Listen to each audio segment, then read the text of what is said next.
સુરતમાં શ્રાવણ માસના પવિત્ર તહેવારને લઈને મહાનગરપાલિકાનો આરોગ્ય વિભાગ એક્શનમાં આવ્યું છે।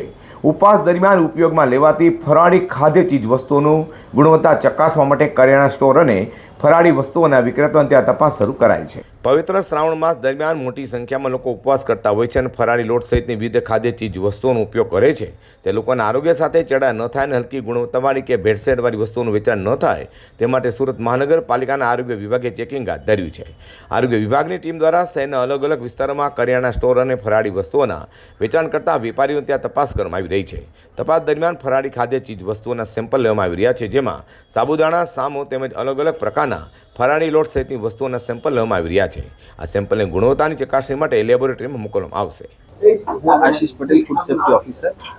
हाल श्रावण मासનો પવિત્ર માસ ચાલુ હોય, હિન્દુઓમાં ઉપવાસ મોટે ભાગે લોકો કરતા હોય અને ઉપવાસ દરમિયાન ફરાળી વાનગીઓનું સેવન કરતા હોય, તેને ધ્યાનમાં લઈને સુરત મહાનગરપાલિકાના ફૂડ વિભાગ દ્વારા ડેઝિગ્નેટેડ ઓફિસરની સીધી સૂચના અને માર્ગદર્શન હેઠળ સુરતમાં ફરાળી વાનગીઓ તેમજ ફરાળી લોટનું ઉત્પાદન વેચાણ કરતી વિવિધ સંસ્થાઓની ચકાસણી હાથ ધરવામાં આવી છે। આ ચકાસણી દરમિયાન ત્યાંથી ઘણી ફરાળી લોટ તેમજ ફરાળી વાનગીઓના નમૂના લેવામાં આવશે અને પૃથ્થકરણ માટે લેબોરેટરી મોકલી આપવામાં આવશે। જો આ રિપોર્ટમાં કંઈક ક્ષતિ જણાય તો કસૂરવારો સામે ફૂડ સેફ્ટી એક્ટ હેઠળ કાર્યવાહી કરવામાં આવશે।